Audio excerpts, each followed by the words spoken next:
Je voulais savoir en fait qu'est-ce qu'était la Kaya Team Universe, tout simplement. Oui.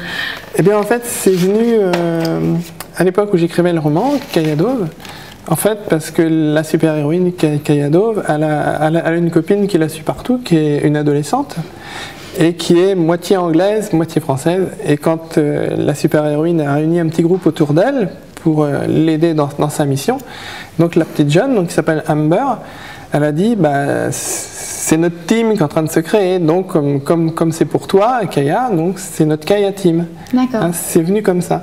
Et nous, comme on forme une team, on forme un groupe aussi de créateurs, donc un jour ça nous est venu, on s'est dit mais en fait tout ce qu'on vit, tout ce qu'on partage, de transformation, d'héroïsme et puis de rayonnement, ça nous plaît tellement, on aime tellement ça, il faudrait qu'on le partage aux autres, mais sous quelle manière? On disait qu'il faudrait créer une espèce d'univers créatif très vaste et tout. Puis après on s'est dit Kaya Team Universe. Voilà, c'est un univers créatif donc, qui peut aller dans de multiples directions et qui réunit donc le fictif et le réel.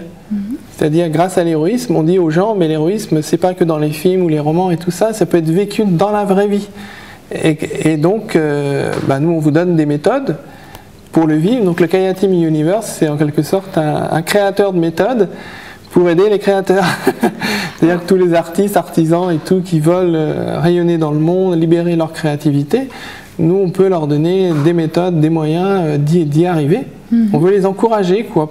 Mais dans l'optique du futur, pas juste pour maintenant, pour que justement ils aient une vision plus large et puis qu'ils aient envie d'œuvrer pour un monde meilleur. À qui ça s'adresse du coup Bah, en priorité aux jeunes adultes, bien sûr, qui se cherchent un peu, mais qu'est-ce que c'est que ce monde et tout. Souvent, il leur paraît désespérant, ce monde.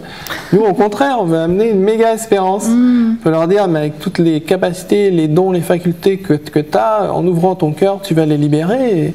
Et nous, on va t'aider, on va te montrer ce qui est possible, quoi. Et on va t'encourager à y aller, quoi. C'est sûr, il y a le Sentier des super-héros qui peut être un livre de base, qui peut leur donner déjà des méthodes. À partir de là, si ça leur plaît, donc il y a deux autres possibilités. Donc on a créé un site internet qui est en cours là, de construction, donc qui s'appelle kayateamuniverse.org, avec des traits d'union entre chaque mot. Et sur lequel bon, il y aura toutes les explications, parce qu'on a eu l'idée de créer ce qu'on appelle des ligues. Donc un peu comme on le voit dans des jeux vidéo, des comics ou autres.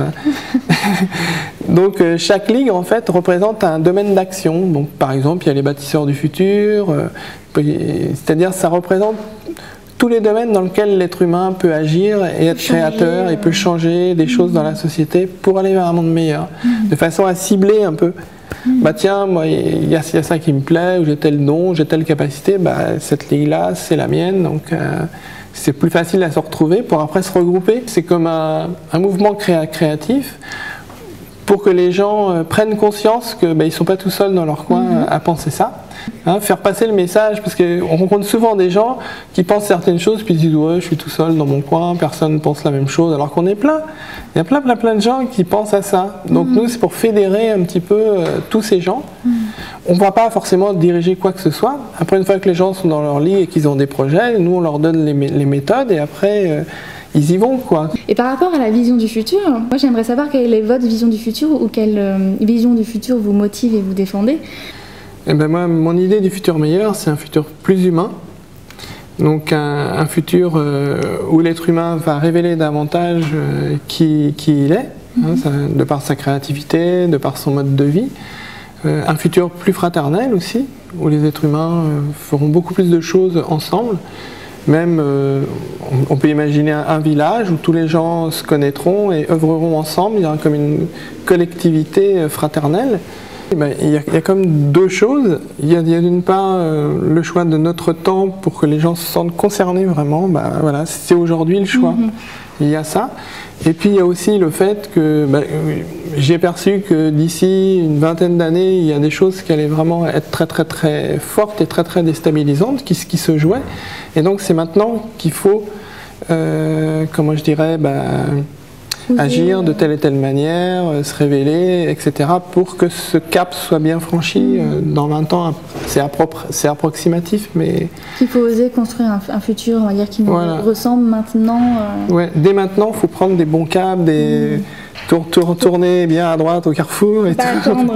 Pas attendre. On ne peut plus attendre parce que d'ici 15 ans, 20 ans, 25 ans, il va y avoir des grands chambardements dans l'humanité, quoi. Donc on peut dire qu'il y a presque 3 mots qui se retrouvent souvent dans notre langage. C'est manifestation. Que les gens apprennent à manifester leurs projets, leurs buts et tout, quoi. Donc on a même un livre, L'aventure héroïque, qui est spécialement orienté vers ça. Qui est vraiment une référence pour tous les créateurs. Oui, c'est vraiment, il faut se faire ce plaisir-là et de l'essayer, quoi. Plutôt non, le pratiquer vraiment. Donc manifestation, collaboration, collaboration, solidarité, fraternité, enfin toute cette dimension. Et puis bien sûr futur, parce que c'est comme le but, quoi.